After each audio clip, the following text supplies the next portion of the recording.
पटाना नाता कहियो घटी जाई हमारा से घटाना छोड़िए के आवारा जा तू अब पटाना नाता कहियो घटी जाई हमारा से घटाना।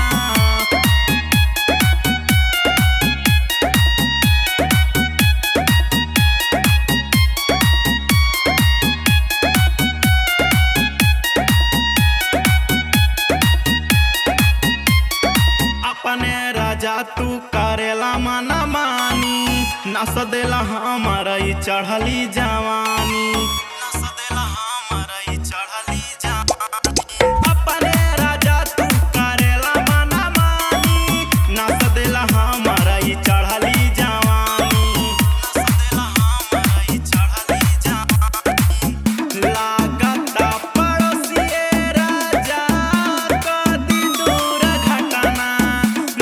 घटना छोड़िए के आवारा जा तू अब पटाना नाता कहियो घटी जाई हमारा से घटाना छोड़िए के आवारा जा तू अब पटाना नाता कहियो घटी जाई हमारा से घटाना।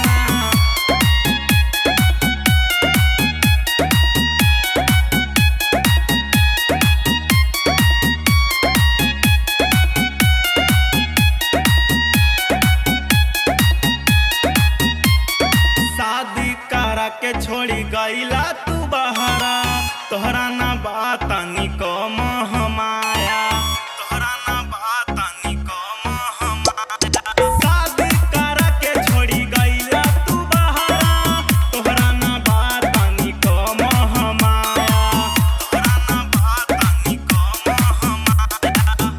लागता कि राजा जी तू ता बड़ा मोह लगाना छोड़िए के आवारा जा तू अब पटाना नाता कहियो घटी जाई हमारा से घटाना छोड़िए के आवारा जा तू अब पटाना नाता कहियो घटी जाई हमारा से घटाना।